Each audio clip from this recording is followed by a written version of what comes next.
Welcome to Vendetta Sports Media. This is the sixth episode of Eight Sided Freaks, and we have a packed show today. Obviously, it is the episode after a pay-per-view, so we have to talk about said pay-per-view, and it left a lot to discuss. It wasn't your ordinary pay-per-view. Lots of talking points. 5 fights on the main card that were great, so we've got a lot to talk about there.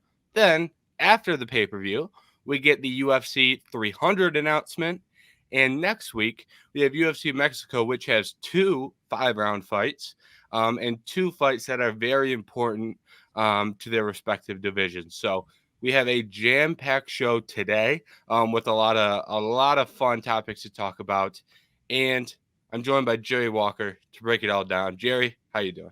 Oh, no complaints. Love coming into this week. And as you said beforehand, we have so much to talk about. There's been a couple of weeks recently where we've had some not overly exciting fight night cards. This is not one of those weeks. It's nonstop action from 298, all the stuff coming up. So I'm just excited to be here and excited to get going on it. Yep. And I don't get me wrong, I think I like UFC Apex shows more than the average person. Yeah.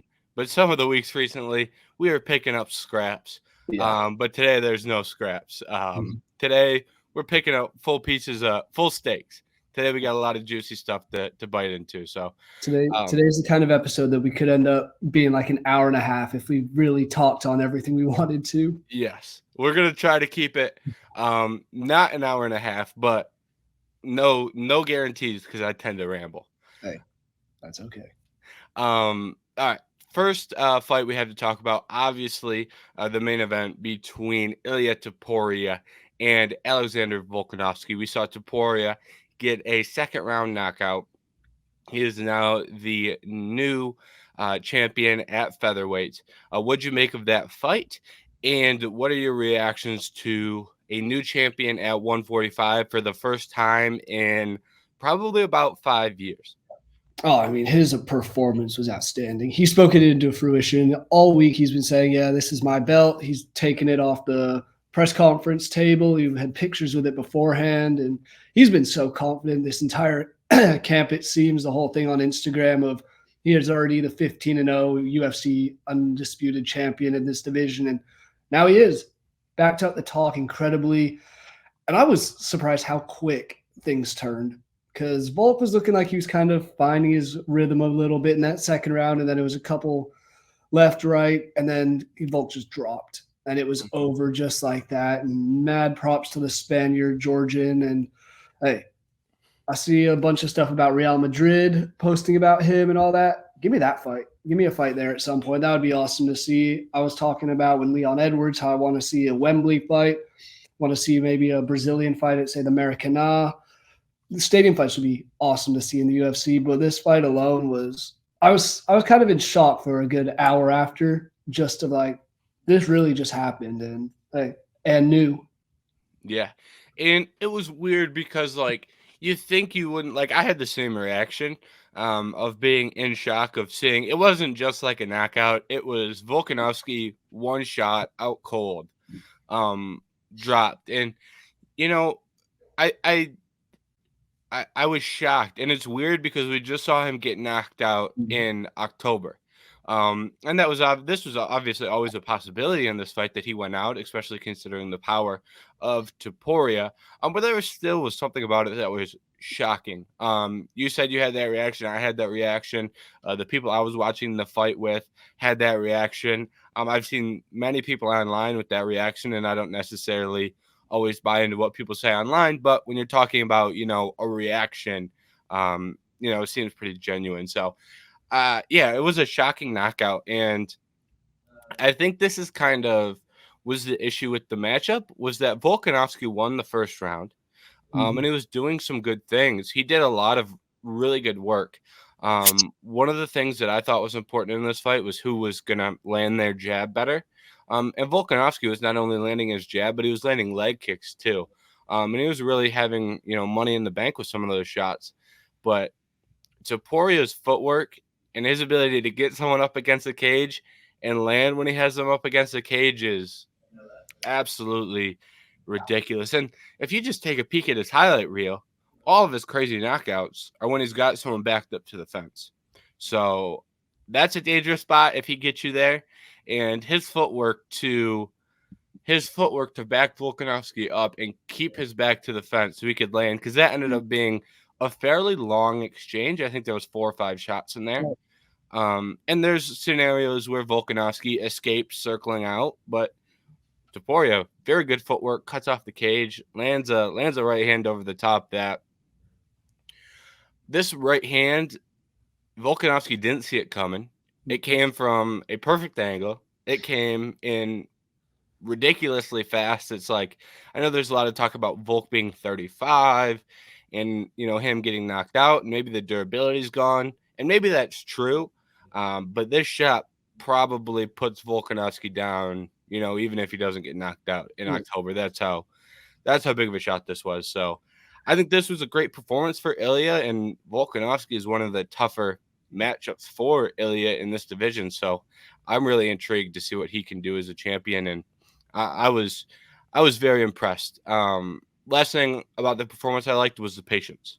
He could have got real overzealous real quick, but he stayed patient and found the shot, and that's a dangerous factor when a guy can be that patient and find his shots. Yeah, and he used that patience to kind of do something we haven't seen against Volkanovski in his featherweight reign as he walked him down.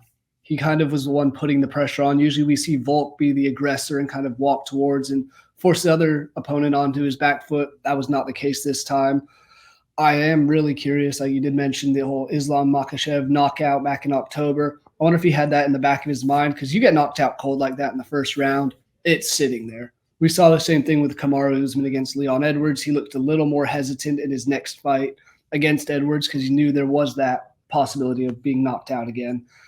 One of those things to keep an eye on, and I'm excited for Topuria's title reign. It's only the 5th featherweight champion in the UFC history. Crazy to say, since we've had, what was it, up until this weekend, it was 4 and 14 years. Mm-hmm. We've had 4 light heavyweight or 4 middleweight champions in the last 14 months. Some divisions move quick. Featherweight has not necessarily moved that quick, but it's not like Volkanovski wasn't active. So it's one of those tough losses for him. I was pulling for Volk, as I said in the preview beforehand, and hey, you win some, you lose some. He took it like a champ, said, hey, and on this day, he just got caught. He thought he had a game plan going, did not work out. I wouldn't mind seeing the rematch, but I don't know if that's necessary because of the just dominant fashion that Topuria ended up winning. Mm-hmm. Yeah, I want to talk about what's next for Topuria as well. But first, to your point about the featherweight division, in my opinion, being a featherweight champion, at least at this point in history, this can change very quickly. But being a champion at featherweight is one of the most impressive things you can do in the sport, just based off the quality of fight. That's one of the best divisions, in my opinion, and it has been for a while. But also the quality of the champions that we've had at featherweight is really, really impressive. And as you said, 4 champions over 14 years. One of those champions was Conor McGregor, who did not hold the belt for a significant period. And don't get me wrong, impressive that Conor won that belt. I'm not trying to take anything away from Conor, but we had 3 guys who held the belt for, a large portion of that 14 years, and Volkanovski, Holloway in all of those. So historically, this is a division that you can have long title reigns at. So I'm interested to see what that looks like for Topuria. Yeah, I did have a question for you based on like the actual fight itself. Were you surprised that we didn't see much grappling and you didn't see any real? There were a couple takedown attempts, but nothing that significant. Was that something that surprised you? Because that was something that I thought we would see more of. I wasn't really surprised because I think Topuria is a really good grappler, but I wouldn't have been shocked to see Volkanovski look to grapple as a way to push the pace. I think that could have been smart. I'm not sure that he was going to go out there and rack up large periods of control time. But I think maybe initiating some scrambles, and if Volkanovski believes he had the better cardio, maybe that's a way you could really test that cardio, because the ways that you can test cardio on the feet, attacking the body, but I don't know how much you want to attack the body against Topuria when you're dealing with his counters. It's a lot less risky grappling. So I think we could have saw some grappling from that regard. I'm kind of surprised we didn't at least see clinch work. I thought Volkanovski was going to try and go to the clinch and land some shots there. landed some knees to the body, which he did a couple times. I think there was one sequence where he landed some knees to the body, but I think that was we probably didn't see as much clinch work because, as you said earlier, Volkanovski really was not the guy moving forward.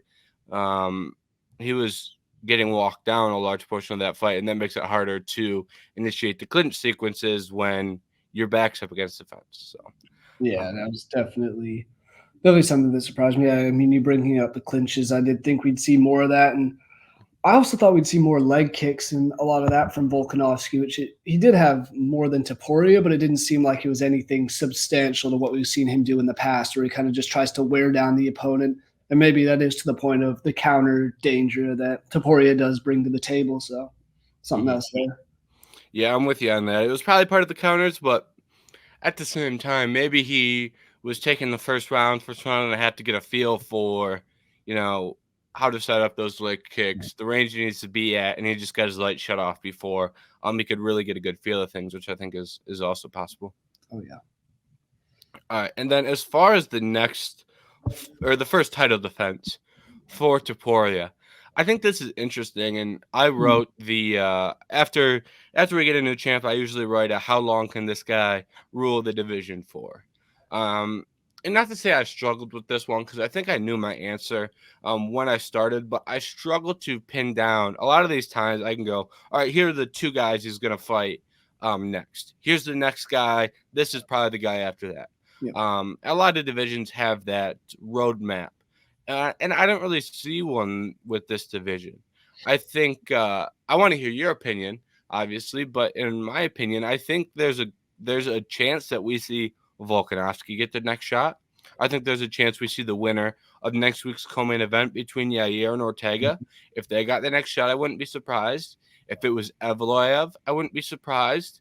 If depending on what Max Holloway does with the BMF belt, I would not be surprised. But I think that has some more moving pieces to it. We need some answers about what Max is doing and how that fight goes. But I think there are at least three guys that I wouldn't be surprised to see get a title shot. What are your kind of thoughts on who can get the shot and who do you think should get the shot? I mean, I agree with what you said. There are probably 4 or 5 guys that could potentially have this next title shot. We saw Topuria in the week leading up. Even after, he's like, I'm not going to give the title shot to a guy like Ortega or Holloway or Yair. I want the new generation. It's time for us to take over, time to get rid of the old guys and bring in these new guys. So that's interesting on its own right. I do think Volkanovski deserves a rematch. I know he got knocked out cold in the second, but he dominated that division for so long. But my other thing is I don't love rematches. We've had so many title rematches of long reigning champions losing and then getting the rematch, and more often than not, they haven't come through. So it's one of those things. It's like, yes, let's kind of move on, especially when there's other people who could possibly, but that's the thing. I don't know what's going to happen in that Ortega and Yair fight this upcoming weekend. That could be a bloodbath. We don't know when either of them will be able to fight again. Max Holloway, same thing. He's obviously fighting for the BMF belt against Justin Gaethje.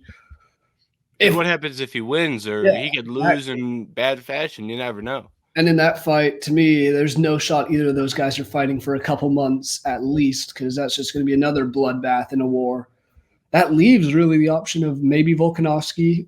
I wouldn't mind a rematch at the Madrid Stadium at the Bernabeu. That would be cool.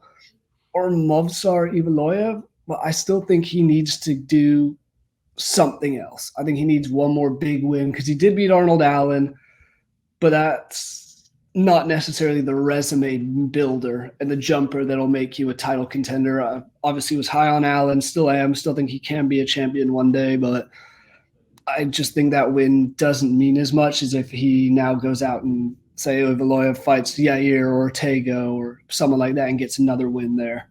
So it's a very interesting picture because there are so many guys and so many just questions of if this happens, does this happen, and what's going to happen kind of thing. Yeah. So you mentioned the thing that former champs don't win often in rematches. 4-11, I have written down. I have a nice little document with some stats on there, and that one's on there, but I'd have to double check and rerun the numbers just to make sure that one's 100% correct. But 4-11 is what we're sitting at, which is not great. And I believe 2 of those happened recently with Nunes over Pena and Adesanya over Pereira. Yep. But to your point, I think you could give me any name out of these guys, and I could poke a hole in them deserving a title shot. Mm-hmm. Except for maybe Max Holloway, but that one, Max Holloway, in my opinion, has the most logistical issues to getting him in the octagon, based off him going up to 55 and fighting for the BMF. If you tell me it's the winner of Ortega versus Yair, if it's Ortega doesn't fight very often, and for both guys, that'd be their first win in a minute. You're looking at a guy in Yair who has already lost to Volk and Holloway, and now you beat Ortega and you're right back in the title picture. Evloev's undefeated, but the only win is Arnold Allen. I personally think he needs one more. I wouldn't hate the winner of Yair and Ortega fighting Evloev. Yeah, I think that would be a great number 1 contender fight. Maybe you could do Evloev versus Josh Emmett, and that's if Evloev wins, you give him a title shot. So I think there are ways to get around this, and I think from like a pure logistical standpoint, I think the Volk rematch is actually the easiest way to solve this problem, because if you do the Volk rematch in Spain, first of all, you have the best chance of selling out a soccer stadium. Oh yeah. That's an element to this where who can we book again with Topuria so that we can sell out a soccer stadium? With all due respect to Musvar Evloev, I don't think he's doing much to sell out a soccer stadium in Spain. No.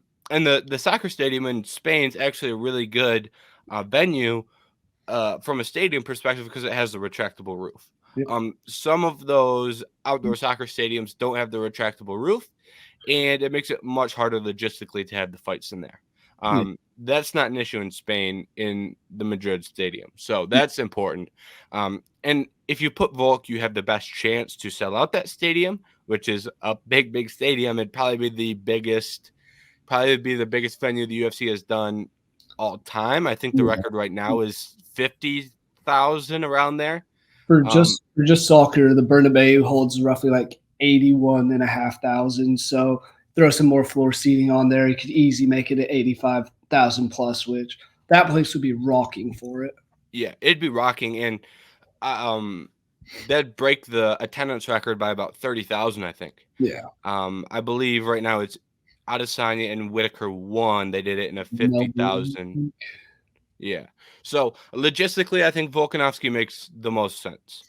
That's my opinion. Do have 2 other guys, and I'm with you. Like timing wise, the Volkanovski one will allow for all these other pieces to kind of fall into place.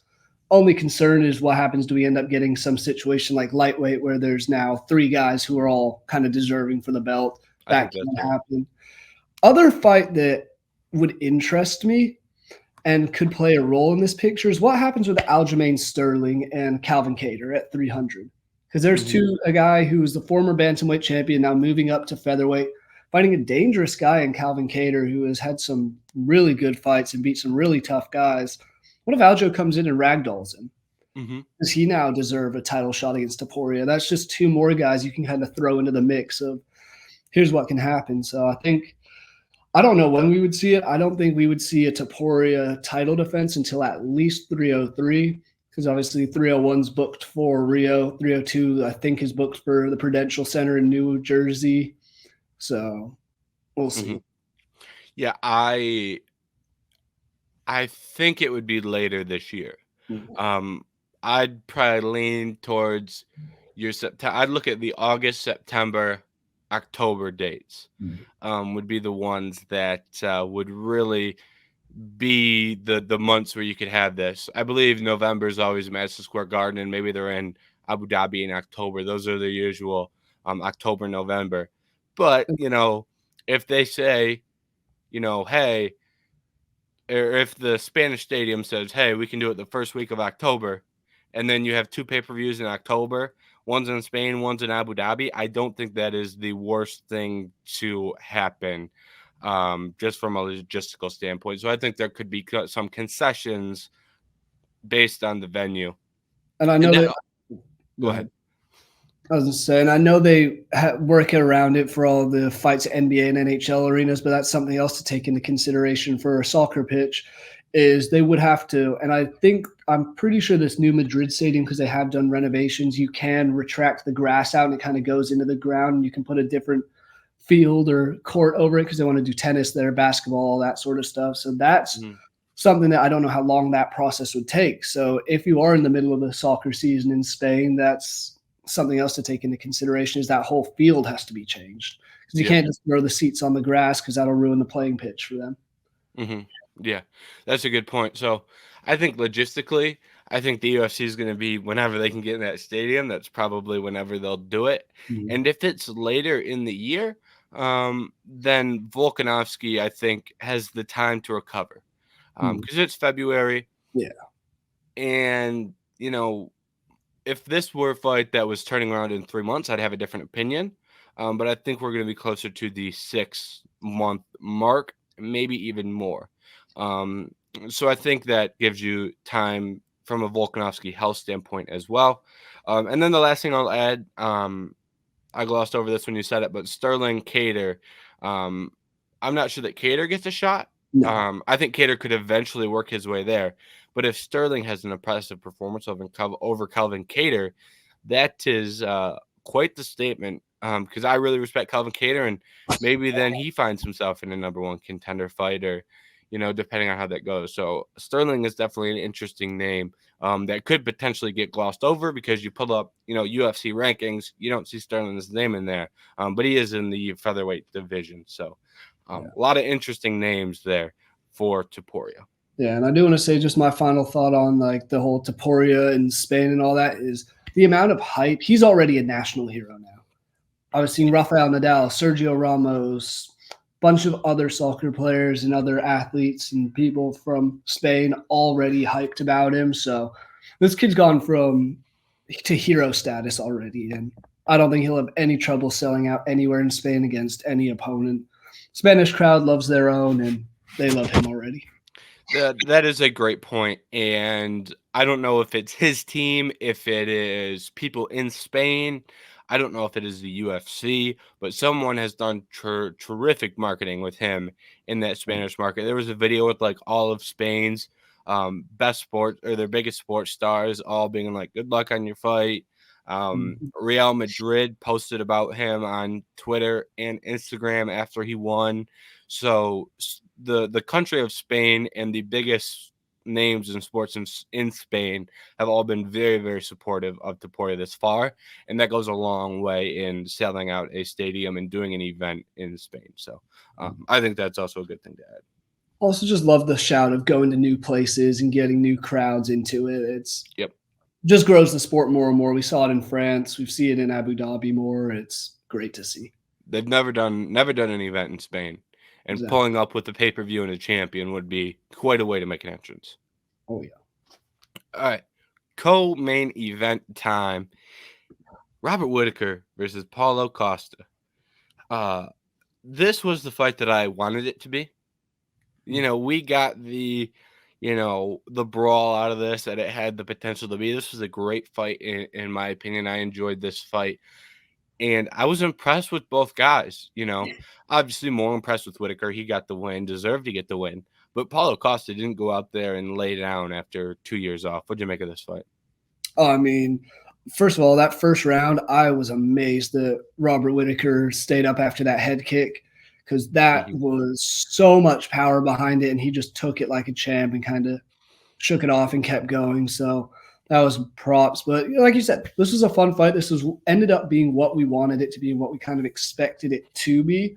There's always the doubt of, hey, we've seen Costa kind of get hit a couple times and just kind of back off and do that. Nope, they kept going forward, and really enjoyed this fight.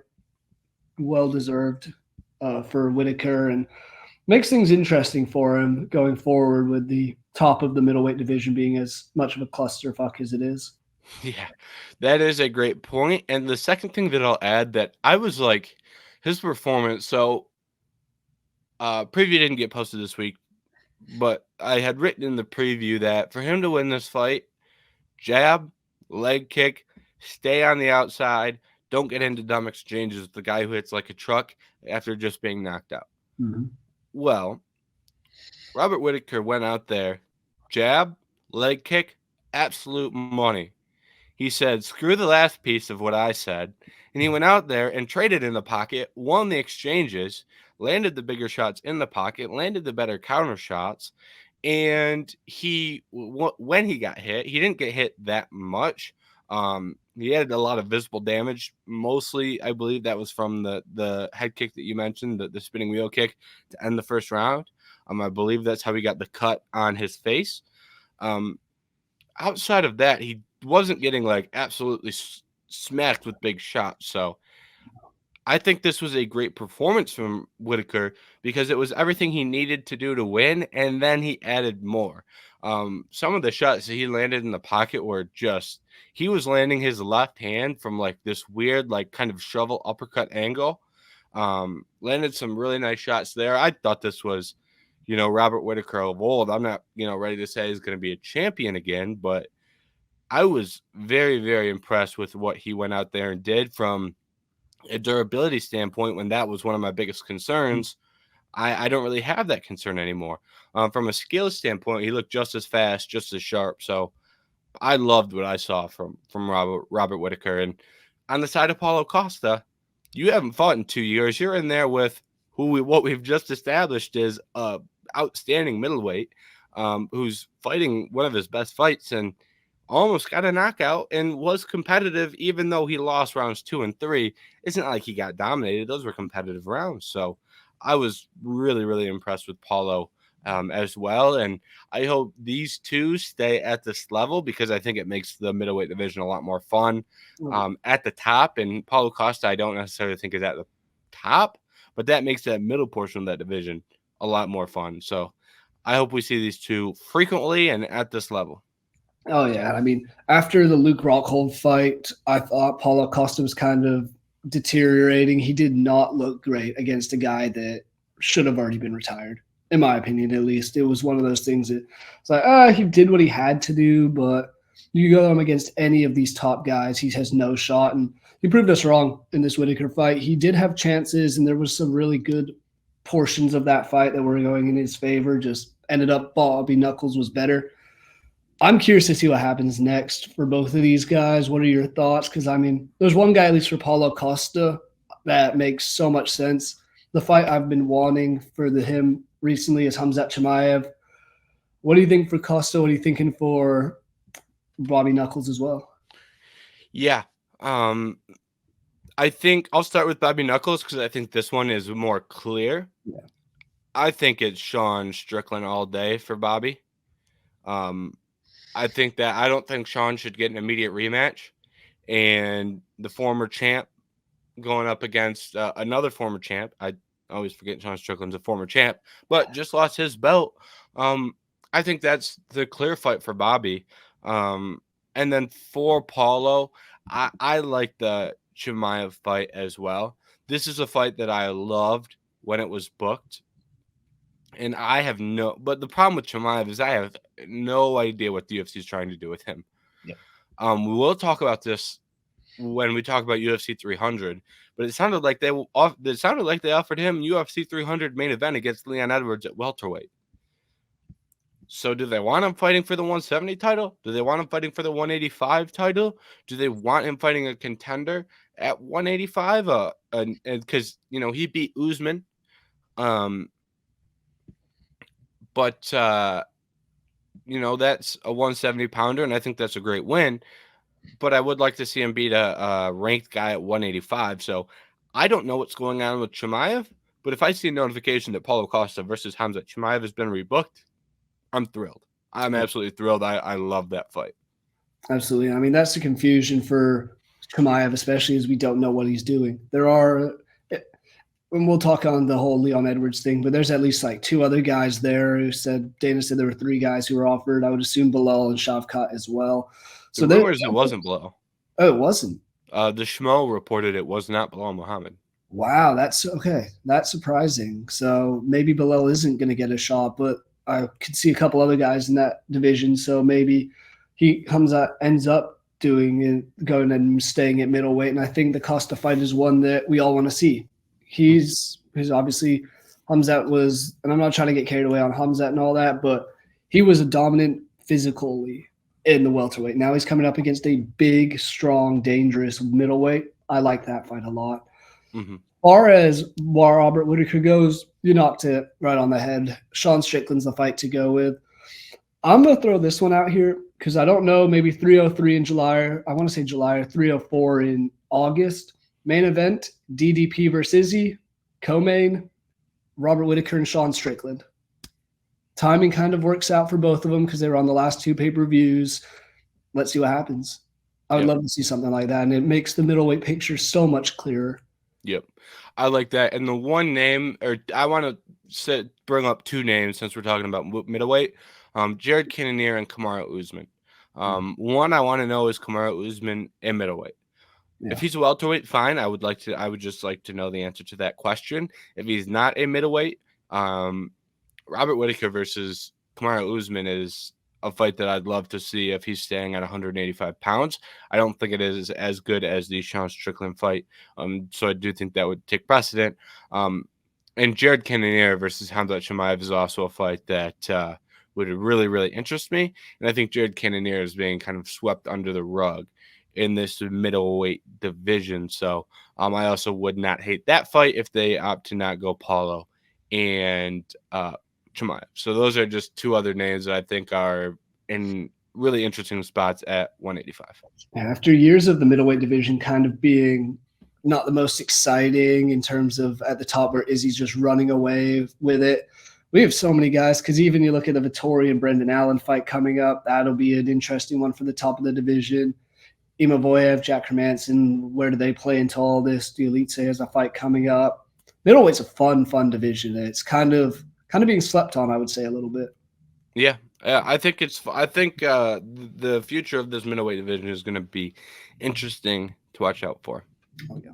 All right, let's drop down a division and head over to welterweight, and we've got Ian Machado Garry versus Geoff Neal. This fight was not the most entertaining fight that I have ever watched. No. But I don't want to give Ian Garry too much shit because, hey man, you're fighting Geoff Neal. You're the longer guy. I wouldn't advise him to sit in the pocket and trade with Geoff Neal. Nope. Didn't make for a fun fight, but it's an effective way to get a win against a dangerous boxer. So I understand how we got that fight. Yeah, and that's what I was saying. I brought up last week's episode of the Eight-Sided Freaks was that's how my key for Ian Garry to get it done is kind of keep that distance and use his length on and height, which ended up doing, like you said, not the most exciting. But hey, you're fighting a guy that can put your lights out with one punch. He's called Hands of Steel for a reason. I think Garry did what he had to do, and I like Ian Garry. I've kind of been on board with him. I like his chaos. I understand all the hate for him, but I think it's just fun when there's a guy this vocal. He is obviously being Irish, trying to be like the McGregor sort of vibe, but he also does it in his own way, and he backs up his talk a lot of the time. Still want that Wonder Boy fight, though. Yeah, I don't know if I like Ian Garry or not. My problem with Ian Garry is like the post-fight interview where people are booing. And he's like, "You're here watching me," and I'm like, "Well, they're kind of here watching Volkanovski and Topuria, but I guess that's a much harder line when you're the main event. If you drop that in the main event, I'll give you that. But it's like, I understand why fans are upset, and I understand from his perspective, why he fought the way he fought.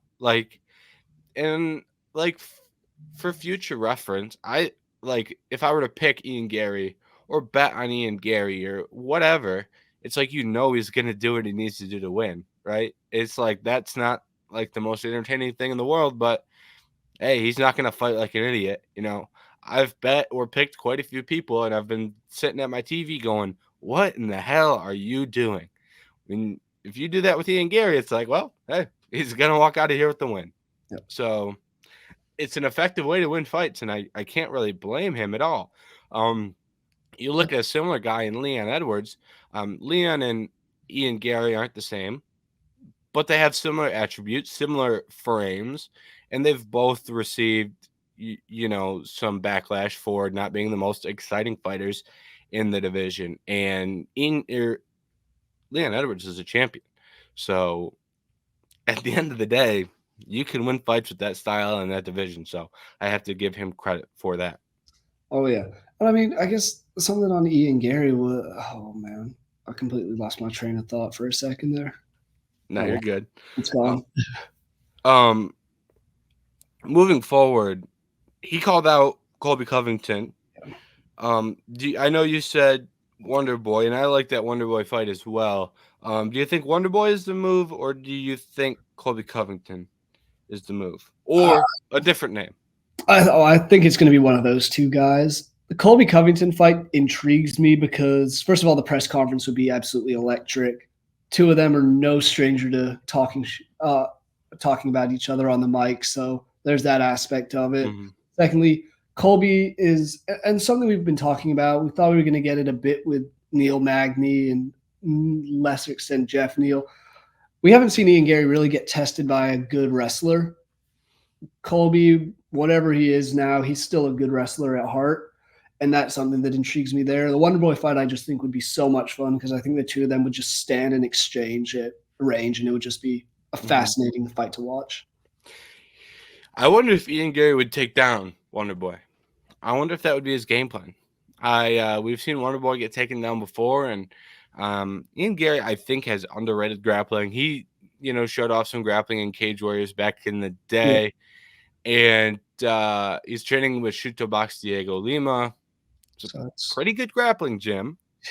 So maybe we see him go out there and try and take Wonder Boy down. And back when he was training in Florida, he trained with Gilbert Burns, who went out there and took Wonder Boy down. So I'd be surprised. I'd be curious to see if he would use his grappling in that fight. But I'm cool with either of those matchups because I don't really want to see Colby versus Wonder Boy, to be honest. That's a fight that Colby called for. That I don't really need to see that at all. So if you tell me Ian Garry is fighting one or the other, I'll take it. Yep. And I did remember what I wanted to ask you. It ended up being a split decision, and the scorecards were, two of them were 30-27 to Ian Garry. One was 29-28. Did you expect this to be a split decision? Because I kind of thought Garry was going to win unanimously, and I was kind of surprised by Derek Cleary's card of Geoff Neal winning that, especially the first two rounds. I thought the first two rounds were close. Yeah. But I think that I had it 1-1 going into 3 personally. Okay. And I think Ian Garry won the third pretty cleanly. So I scored it Neal round 1, Garry round 2, Garry round 3. So I had 29-28 Garry, which none of the judges had. So I don't know if that makes me correct or incorrect. Yeah, you could make an argument for either. Absolutely. And I was kind of just curious because I was surprised to see that two judges had it 3 rounds to Garry and then the other had it 2 rounds to Geoff Neal. That kind of just surprised me. We know how consistent the UFC judging is, so can't look too much into what happens there, but hey. Yeah, and here's another thing that I'll add. I don't mind, like, in that type of fight, like, round 1, super close, round 2, close, just split them 1-1. Like, I don't really care at all if it's, like, I don't like someone winning 2 incredibly close rounds. You know what I mean? If we're getting 2 close rounds, I'd no shame in splitting them and just 2 50-50 rounds, you each win 1 50-50. And one of the things I really like about the score for this fight is that Ian Garry won the clearest round of the fight. Round 3 was the clearest round. That was the biggest round of the fight, and he won that round, and he won the fight. So I have no problems. Yeah, I don't either. I think I do agree with you. I think it should have been 1-1 going into that third, but I understand either judge's scoring. All right. Merab Dvalishvili, Henry Cejudo. We've got Merab walking out with a 29-28 victory. I'll let you lead this one off. What did you make of Merab's performance? I just want to say, I don't know if you saw the reports that came out today that he did 3 5 rounds kind of sparring with Aljamain Sterling right before he went into there. So if that is true, which it sounds like it is, this guy's an absolute machine, as his nickname implies. He just went out there and Henry looked good, I will say, in that first round. Definitely won that one. But after that, he looked a little tired. And Merab just kept going and going and going. And the fact that in that third round, he completely lifted up the former Olympic gold medalist, carried him across the cage while talking to Zuckerberg and commentary and whoever he was talking to, and then just threw him down. This guy's going to be, in my opinion, the next champion. Whether it's he fights Cheeto or Sean O'Malley, I think Merab is the future of this bantamweight division. Yeah, great performance by Merab, and I was a little bit critical of Merab in the preview episode, and I really like this performance from Merab in the aspect that he found a way to push pace while not being a complete maniac. I felt he pushed pace more intelligently, more controlled, more efficient, and I think those are all positives as long as you can still utilize your cardio. And he found a way to do that. So that is something that really impressed me that I don't think we've seen in the past, at least to this level. I think he's been a little bit more reckless. And there's still a level of recklessness to his game. He got countered pretty good in the first round. And that's probably going to be a concern for a while. But I like seeing the improvement. I think this was a big improvement upon the Petr Yan fight. And I know he didn't win this fight as cleanly as the Petr Yan fight, but the way he fought, I think, is more translatable to long-term success rather than just winning one fight. And this was also a 3-round fight. Like, Merab Dvalishvili is going to be a much harder fight over the course of 5 rounds. And he goes out there in 3 rounds and still wins. When you lose round 1, and maybe losing round 1 becomes a habit of his career. Let's just say, for argument's sake, very well could be. Yeah. He's taking the time to heat up, and guys are trying to be aggressive, trying to get him out of there. I could see that becoming a trend. It's not as big of a concern when you've got 4 more and you have elite cardio. It's a little bit more of a concern when you got to go 2 for 2 in a 3-round fight and win the next 2. So I thought this was a really impressive performance from Merab, and I think he should fight for the title next. And Dana White said in his post-fight press conference that he will be fighting for the title next, regardless of who wins. And I think that is good to hear, because I think if Sean O'Malley wins, I think there's going to be an element of Sean O'Malley trying to, what's the biggest fight? It's probably not Merab Dvalishvili. What's the toughest fight? It's probably Merab. And I could see him trying to avoid that, not because he's scared, but because he could get more pay-per-view points somewhere else. So it is nice to hear Dana adamantly say, no, Merab's next. That's what I was going to ask you was, do you think that there is a chance that, say, O'Malley wins, he does try, not ducking, but he tries to fight someone else, like maybe a Corey Sandhagen or I think he calls out Topuria if he wins. Really? Okay. I think see, I think it's stupid. I like, obviously it's awesome to see some guy go up and win the belt in 2 divisions. Look at Alex Pereira, that's awesome. But then it's like, look at Volkanovski. He earned that first title shot against Islam. He was running through the division. O'Malley hasn't even defended his title yet. I think it'd be ridiculous if he goes out and calls for a title shot to become a 2-division champ. We saw Islam's done it. Leon Edwards talked about it. Alex Pereira wants a 3rd division, possibly. I think people are getting a little too carried away, and it kind of ruins the specialty of being a 2-division champion, of the Cejudos, the McGregors, DC, Amanda Nunes, which however you feel about those divisions. But and here's the thing about Alex Pereira is he won 185 and he didn't go up to 205 with the belt. He went up to 205 and fought Jan Blachowicz and earned his title fight. So I think that's even a different scenario.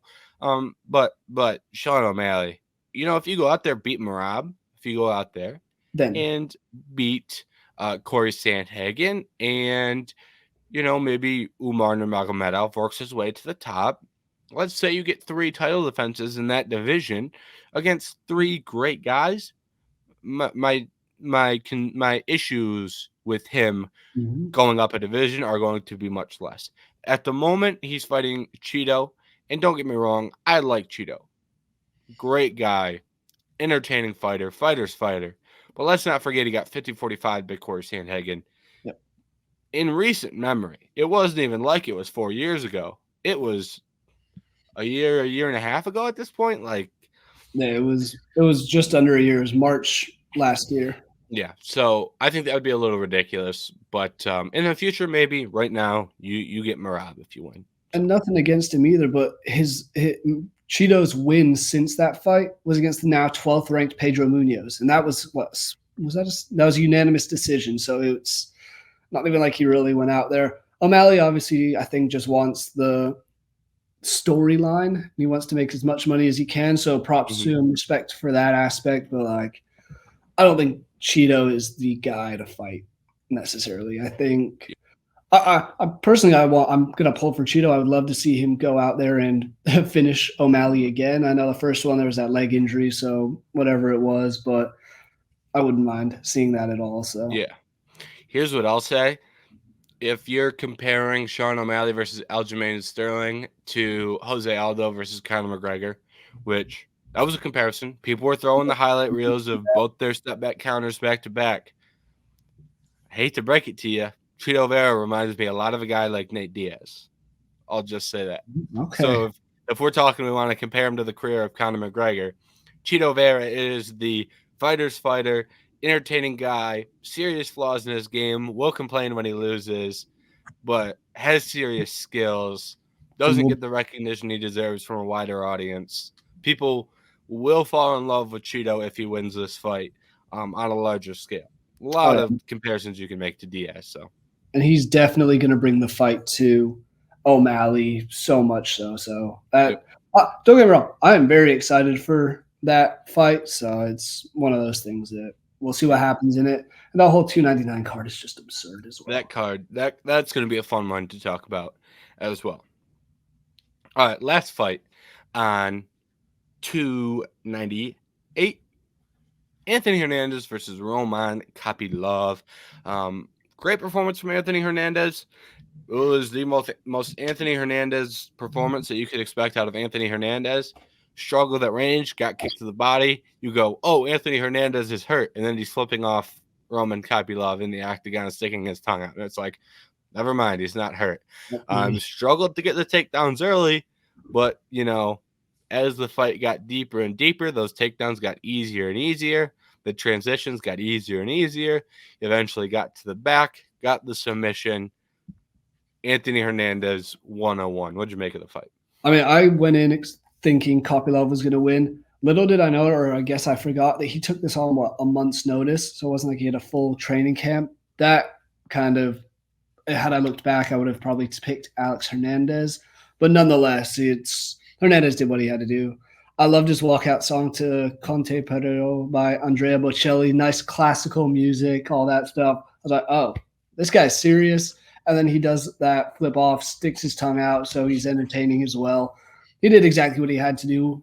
Did attempt 14 takedowns, only got 3 of them, but all he needed was 1 in the end to kind of finish off the Russian, who I was really high on, especially stand up. And that was the thing, is he did look better on the feet, but it was as soon as he got down and kind of lost every position battle there.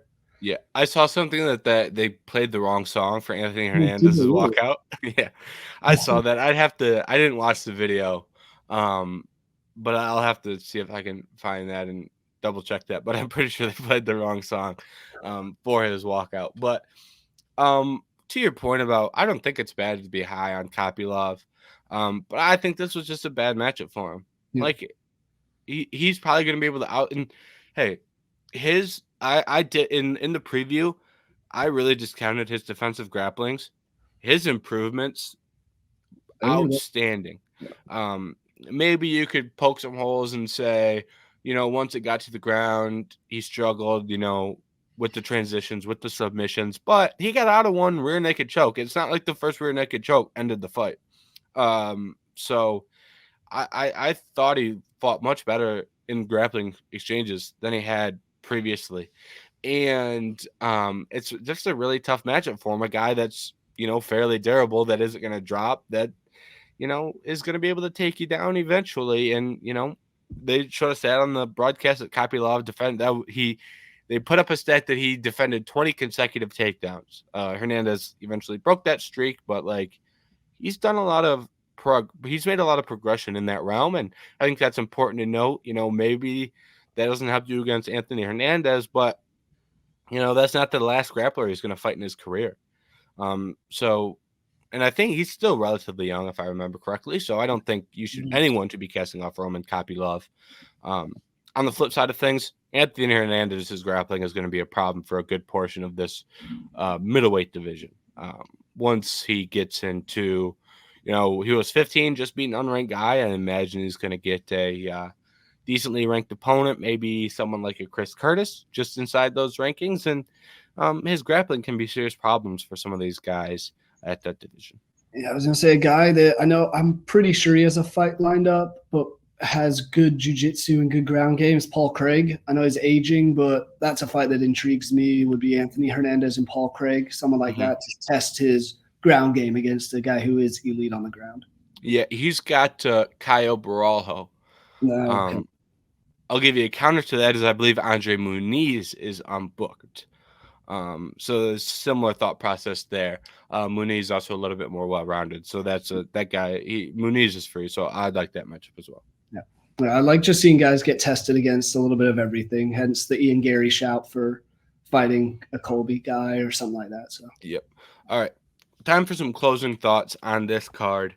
I will let you go first because I have two or three quick ones. I'll make it quick, but I want to hear what you have to say, and then I will. I'll take whatever you don't take. So you go ahead and lead us off here. I have two guys that I want to give props to. First one, both making their UFC debut. Oban Elliott, he made Val Woodburn look like he doesn't deserve to be in the UFC. Hard to say that way, but he just looked superb, getting him on the ground and controlling him. Also love the fact, and I get into the walkout songs. It kind of sometimes, if I don't know who I want to pick, that'll decide it. Him walking out to Gangster's Paradise by Coolio was awesome, and props to the Welshman. Other one, Zhang Mingyang. First of all, awesome nickname in the Mountain Tiger, and he looked rocked in that first round a little bit. He was definitely going back and then figured out what he was doing, knocked out Ribeiro pretty cleanly. So good win for both those guys on their UFC debuts. Mm-hmm. I will also start with the guy making his UFC debut, Danny Left-Handed God Barlow. Thought it was a great performance from him. Apparently, Quinlan has just absolutely absurd durability. I thought he should have been KO'd about 4 or 5 times, maybe. Barlow cut it down on the flying knees, but he did land one pretty cleanly. Eventually it became to a point where Quinlan had to drop in that third round, and I thought that was a really strong performance from a guy making his debut who I really liked coming off Contender Series. And for Christ's sakes, Mackenzie Dern, please, Mackenzie, you have the best jiu-jitsu in your division. You can submit anyone in your division. Mackenzie, please find a coach that can create a game plan and teach you how to attempt takedowns. Yeah. I mean, we are just going out there and swinging overhands with the best counter striker in the division. It is a terrible game plan. Go out there, time one of her big swings, land your own takedown, work on the ground. She attempted one takedown when Amanda Lemos threw a big swing. She landed the takedown, never saw it again. Please, Mackenzie, find someone that can create you a game plan and teach you how to attempt takedowns. You will be very good. Oh, yeah, and there's a reason she won that third round on all 3 judges' scorecards, because she was on the ground and showed off the jiu-jitsu and that. So I'm with you. It was so frustrating because there is a way for her to be one of the top fighters in that division, and it just seems time and time again she's trying to be someone she's not and strike too much. She's tough as hell, don't get me wrong, but Mackenzie, please. Come on. Great example, the opposite of the Ian Garry discussion we had earlier. Ian Garry, he's going to do what you need him to do to win the fight. For better or worse, he's going to win. Mackenzie Dern, hey, you won fight of the night. Congratulations. But you could have got submission of the night in a different scenario, different training, different game plan. So correct me if I'm wrong. Do we have a single submission on this fight card? Oh, yes, we did. Anthony Hernandez. What am I talking about? All right. That's my Mackenzie Dern rant. If I had to guess, I'll make it again when she fights next time. Yeah. That's just my prediction. Unless she's fighting someone who really can't grapple. But all right. Possibly the biggest news we have here, and we're 55 minutes in, so we've got quite a bit left to discuss. UFC 300 main event, Jamal Hill, Alex Pereira. What is your reaction to this being the main event that we have for UFC 300? Honestly, surprised. I thought we were going to get DDP and Izzy as the main event. That just kind of seemed like the one that made sense to me, especially with 301 being in Brazil and Alex Pereira, Brazilian champion. Yeah, y'all know that already. I was surprised. I either thought we'd get that, maybe a Leon Edwards one, but as Dana White said after, Leon was given 3 guys, said yes to all 3. None of them booked. So kind of crazy there. I think he earned major brownie points with Dana for being like, yeah, I don't care who it is. Just give me anybody at 300 and I'm here for it. Mm-hmm. To this fight, I'm a little concerned for Jamal Hill. I just don't know what sort of physical state he's in. Coming off an Achilles injury, it seems like had it been another month recovery and all that, that would have made more sense to me. But hey, if he's ready to go, he's ready to go. And I'm excited for this fight. I think there's a lot of I saw a lot on Twitter of people complaining about this fight, being like, oh, this doesn't deserve to be a 300 fight. This has the capability of being one of the best fights of the year if it goes the way I think it could. Mm-hmm. Yeah, I will start with saying I like Jamal Hill more than just about anybody out there. Me and the buddies I was watching the fight with went wild when we found out that it was a Jamal Hill main event. I am also from Michigan. Jamal Hill is from Grand Rapids. I went to school in Grand Rapids. I ran into Jamal Hill in Grand Rapids. He was very cool, very nice guy. Yeah. So I would like to start this by saying I like Jamal Hill more than most UFC fans. So I would like to acknowledge that. That being said, I think this is an outstanding fight. I think this is the best fight that you can make at 205 pounds. Mm-hmm. The only argument to that is if you include Yuri Prochazka versus Alex Pereira or Yuri Prochazka against Jamal Hill. I believe these 3 fighters can give you all-time great fights. I don't think this is going to be an all-time great fight because I think someone's going to drop in the first 2 rounds. That's going to be the only thing that prevents us from being an all-time great is these 2 guys both have the capability to finish this fight at any point in time. And guess what? That makes it a great fight. I also would like to say that I think people got their expectations way out of order for the UFC 300 main event. Because when you look at 200, we got Brock Lesnar back. So people automatically thought like, oh, floodgates, we can get anybody. You know, there were rumors of Khabib coming back. There were rumors of George St. Pierre, Nate Diaz, Nick Diaz. It's like, guys, you know, temper your expectations a little. And I think whoever got announced, if it wasn't like the most absurd fight ever. It wasn't McGregor versus Islam, people were going to be unhappy. Yeah, right. People are going to be unhappy. And then when you combine the fact that who said no, right? People are going to try and make this about the UFC not giving us the best main event possible, even though it's an outstanding fight. It's who said no? Because according to Dana White, they asked Leon, they gave him 3 different opponents. Leon said yes to all of them. That means 3 people said no to headlining the biggest card in UFC history, right? And why wasn't it DDP and Izzy? One of them said no. And I mean, I think that would have been the main event if one of them says yes, or both of them say yes. I think one of them said no. We can have our opinions on who that was. You know, I don't want to throw shame at anybody. I'd have my guess, but I think one of them said no. This was also, you know, you don't get to pick when UFC 300 is. You know, we don't get to say, oh, let's not have a pay-per-view for 4 months so it can be a different time. Mm-hmm. You know, UFC 300 is a specific date, and it's in Ramadan, So that takes Islam Makhachev off the table. That takes Hamzat Chimaev off the table. And those are probably two of the guys that Leon said yes to. Maybe it was Shavkat Rakhmonov, and he was also, well, actually, I don't know if he's Muslim, so I won't say that. But there's a chance that several guys said no because of Ramadan. Bilal Muhammad would have said yes, wasn't asked. I think people would have been even more upset if Bilal Muhammad was headlining this event. So I agree. for the circumstances at hand, I think we got a great fight. And I think a lot of people said no. Yeah, it does sound like a lot of people said no. And the whole Ramadan thing, I respect. You don't want to fight when you're honoring your religion. Some things are more important to these guys. So it was one of those things.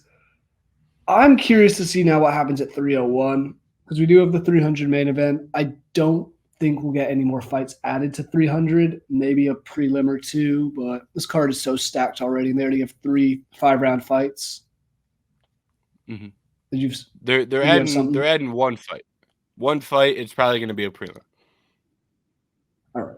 So yeah, they will do one more. But what do you think is going to happen with 301's main event? Going to Rio, going back to Brazil. I was thinking it was going to be Pereira, and we discussed this before the show. I don't know where it sits now. Yeah.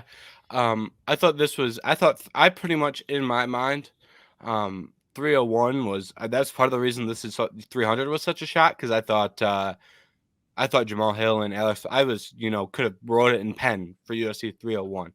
That's how confident I was that it was going to be 301 in Brazil. But I think we're going to get a Pantoja main event. I think that is the path we're leading towards. And I don't think that is the worst thing of all time. It's not the best, but Pantoja, I don't think is in a bad spot. And there are rumors that Kiori Horiguchi is coming back to the UFC. Dana White has had a meeting with the Ryzen president, so Horiguchi could be making a UFC return, and that would be a great fight, Pantoja versus Horiguchi. So I think that may be the main event for 301 unless they opt to go a non-Brazilian main event, which historically I don't think is that common. So unless I'm missing a Brazilian somewhere, I don't think we get a different main event than a Pantoja main event. Yeah, I don't either, unless by some crazy situation, Alex Pereira, he's crazy like that, goes out, finishes Jamal Hill very quickly, and just turns right around and fights someone else. But I think the Pantoja one's the right one. I'm just curious to see who it is because, obviously this upcoming weekend we have Brandon Moreno versus Brandon Royval. Personally, I don't want to see either of them fight him again. He's 3-0 against Moreno, 2-0 against Royval. I still don't think Amir Albazi deserves a title shot. I think he lost that fight to Kai Kara-France. Can't give it to Kai Kara-France because he does have that loss. Had Manel Kape fought someone and won? Maybe, but that's my one issue with this is I don't know who the hell Pantoja would fight. Unless they do just throw someone he's already beat many times, so they get a Brazilian to win at home. Yeah. It's tough because, this isn't even, the UFC's fault per se because Manel Kape was booked to fight Kai Kara-France in Australia. We lose that fight. He fights a guy making his UFC debut. Then they rebook him against Nicolau. That fight gets pulled. And I think those are 2 number 1 contender fights for Kape. I think they want Kape to fight. I think they want Kape versus Pantoja, which can you blame them? That's an outstanding fight. I think they should do Kape versus Kai Kara-France. Winner fights Pantoja, but that's not going to be ready in time for 301. So I really do think that maybe I'm raising my expectations, but I actually do think there's a pretty good chance that the UFC goes out there and drops a free agency offer on Kiori Horiguchi, and he makes his UFC return in a title fight against Pantoja. Yeah, and I think I would love that for one reason. I think that would be a great signal that the UFC is investing in that 125-pound division. When you go add one of the biggest names not in the company, you add him to the company, and then the headline a pay-per-view, I think that would be a great step towards, promoting the 125-pound division further. I would actually enjoy that from what it signifies. Oh, yeah, because this division, I'm not going to lie, is one of the worst, in my opinion, in the UFC. It's just love watching flyweights go at it because they move so quick and all that, but it's just not that deep, and they need some extra, something new, some new life in there. Mm-hmm. It needs depth, new life, and I think some of the prospects are good. I've been impressed with some of these prospects. I think in a year or 2 years, depending on how fast, and some of those guys will lose, but I think the flyweight division actually has some really good potential. But I think the problem is that at one point in time, they were actually considering cutting it. And you didn't see that. You didn't see the impact of that right away. You're seeing the impact of that now with the lack of depth. Because they didn't add the prospects, and then those prospects never rose up the rankings, and we had that issue. Some guy I just thought of, what happened to Askar Askarov? Did he get cut from the UFC? Yes. Because I know he had his first loss against Kai Kara France, and I just haven't heard anything since. I believe they cut him from the promotion. Yes, and I believe he's fighting in ACA. Yeah, I just looked him up. He has to be removed, asked to be released to deal with health, and then is now in the ACA. Maybe they bring him back eventually. Because I mean, what, he was 17-0 or 15-0, and then fought Kai Kara France. Yeah, I believe the problem was that he was painfully boring. Yeah. And the UFC can afford to, kick over to ACA. They can get away with get rid of the boring guy a little bit easier at flyweight. Yeah, that's right. If you get rid of a really good guy that's boring at welterweight, that looks a little bit worse. But he can kind of fly under the radar, cutting some of those guys at flyweight. So that is fair. All right. UFC Mexico. We've got 2 fights. We don't have to go too in depth on these fights, but I think we should touch on them at least a little bit. Let's start with the main event: Brandon Moreno versus Brandon Royval. What do you make of this fight? Obviously, we've touched on it a little bit already today, but what do you make of this main event? I just want to say, first of all, I'm so excited to see the Mexico City card and the UFC return to Mexico City. Bunch of lighter guys. I saw some tweet earlier today that there's no fight over 155 pounds. Should make for some exciting stuff. Wonder what the over-under is on bottles and cans thrown into the octagon, because that's what happened last time. Hopefully none of that happens, but this should be a fun fight. The battle of the two Brandons. I think, they fought before, and Brandon Royval lost that one. TKO from Brandon Moreno. Yeah, he popped his shoulder in that fight. He popped his shoulder out of place. Okay. And they stopped it. All right. So, hey, I like this one even more then, because give him something that was unfinished business almost, and let's see what happens. Moreno's going to have the crowd behind him. It should be a very technical fight, and I wouldn't be surprised if we see a lot of ground time on this one. Yeah, I didn't really have a ton of technical thoughts because I haven't watched film yet, and I like to watch film, and I would have a lot better feel on this fight if I wouldn't have watched Pantoja versus Royval. Yeah. Because, in these two's first fight, it was grappling scrambles to the max. And then we watch Royval versus Pantoja, and we don't really see those same scrambles. It's a lot more get taken down and get put on your back for significant periods of time. So I'm really interested to see from a Royval's perspective, is that a one-time thing against Pantoja, or does this become a trend of getting put on your back? And that's really weird considering historically he is a really good scrambler. So I think this is a really interesting fight. I think it's a good fight. I think the striking exchanges can be really, really competitive. Brandon Royval is a dangerous striker. He can put your lights out at any moment. Moreno has done some really good work on the feet. He doesn't have quite the power, but we have seen him strike with Pantoja and Figueiredo in championship fights. He's won some of those exchanges. He's lost some. But based on what we've seen from Pantoja and Figueiredo, Figueiredo, obviously, he's up at 135 now, but when he was the champ at 125, he was really, really dangerous. So he has fought with some dangerous guys on the feet and found success. So I think this is a great fight. I think it's a 5 rounds makes it even better. This is a fight that if it were to go 3 rounds and you don't have the extra 2, I think you'd feel a little robbed. So I'm glad we've got 5 rounds of this. I think it makes for a good main event.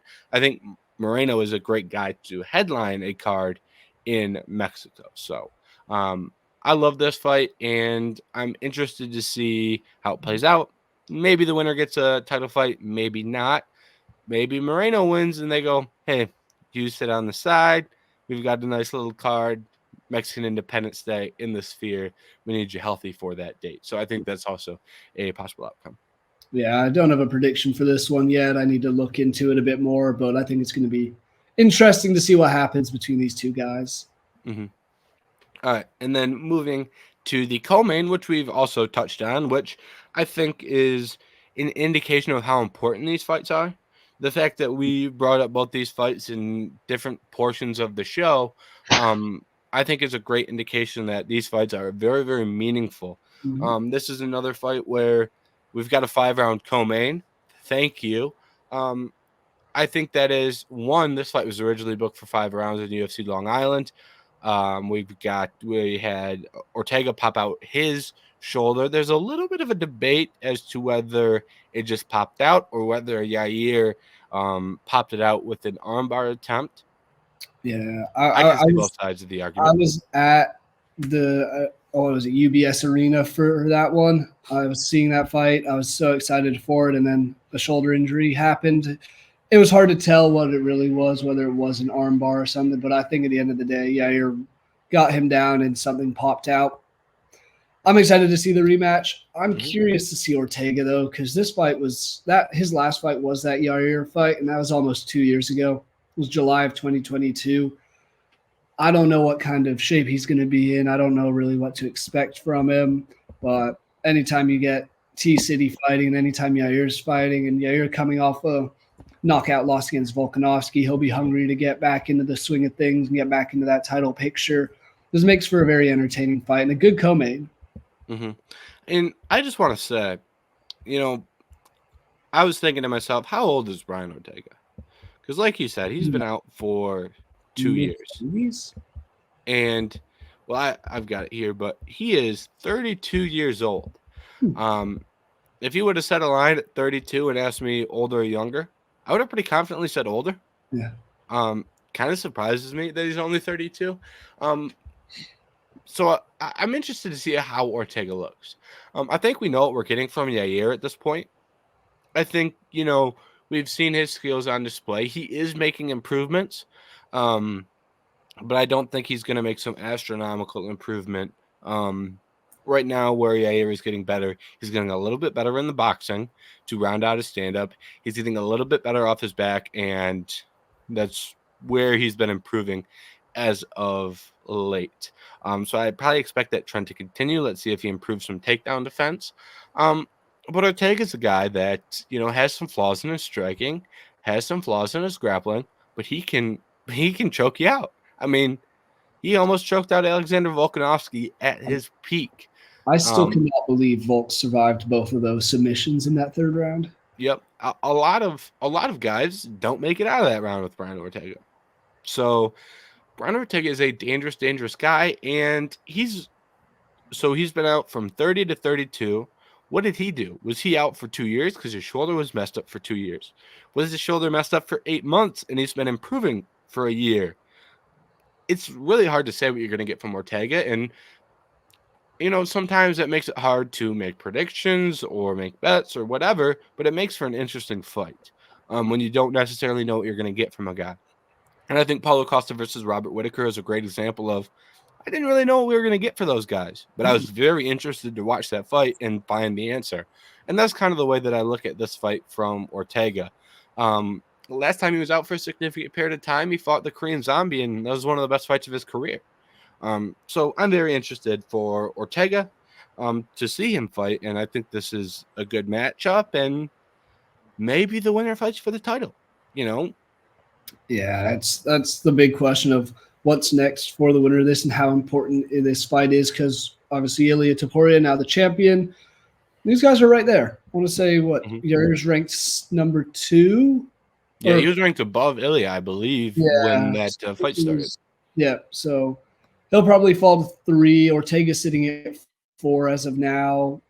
Why not? When he gets a title shot sort of thing. Timing works out perfectly. That just ups the stakes. Yair, the hometown, or I guess the Mexico guy. Ortega is still Mexican heritage as well and all that stuff. So it's going to be one for the crowd. Going to be very entertaining. I don't have a prediction, but as of this very second, the questions around Ortega are a little too concerning for me, that I am leaning very, very slightly towards Yair, but that'll change throughout the week as it always does. Yeah. I also want to say we did a lot of talk about Ilia Topuria headlining in Spain. If Yair wins and wins emphatically, you now have Mexico versus Spain in Spain. I think that would be a very intriguing fight. And Yair has already talked some trash about Ilia. Anthony did a post on that last week.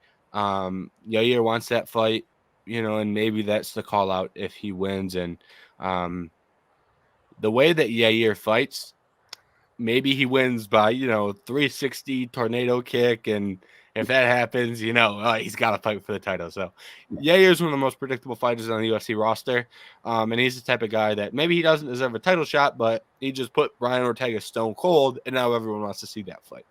So I do want to say that as well. And I'm willing to bet the Mexican crowd would travel in numbers to Spain. That'd be a hell of an atmosphere. I just want to wrap this up with slight leans at this point. I agree with what you said about Yair and Ortega. I lean Yair, and I lean Moreno less confidently at this point. And those are my leans for the main and co-main. But as you said, that can change.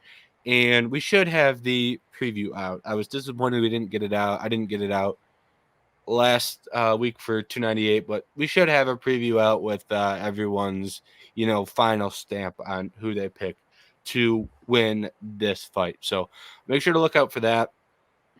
I'm going to have quite a few UFC posts up this week as well. I've already have some written that will be up in the next couple days. So if you're watching this, especially if you're this deep, we're going to have UFC posts going out throughout the week. Make sure you tune in for that. And make sure you like and subscribe to the channel. Do you want to say just one kind of final shout on this Mexico City card? We saw him come back against Terrence Mitchell after his loss to Christian Rodriguez, but I'm curious to see how the young kid Raul Rojas Jr. does again. Yep, a great point as well. He's a guy that you need to watch, because he's not even 20. He's got plenty of time to make some serious improvements. So he's always a guy you have to watch out for. So, all right, we're an hour 17 in.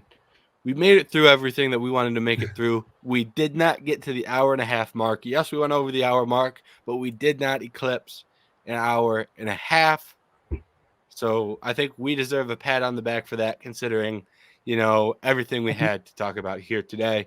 And thank you to everyone who tuned in for this episode. I hope you enjoyed. We had a lot to talk about. We went on a couple rants, but thank you for tuning in.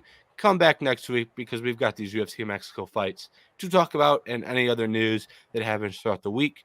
We will have that to discuss as well. Goodbye.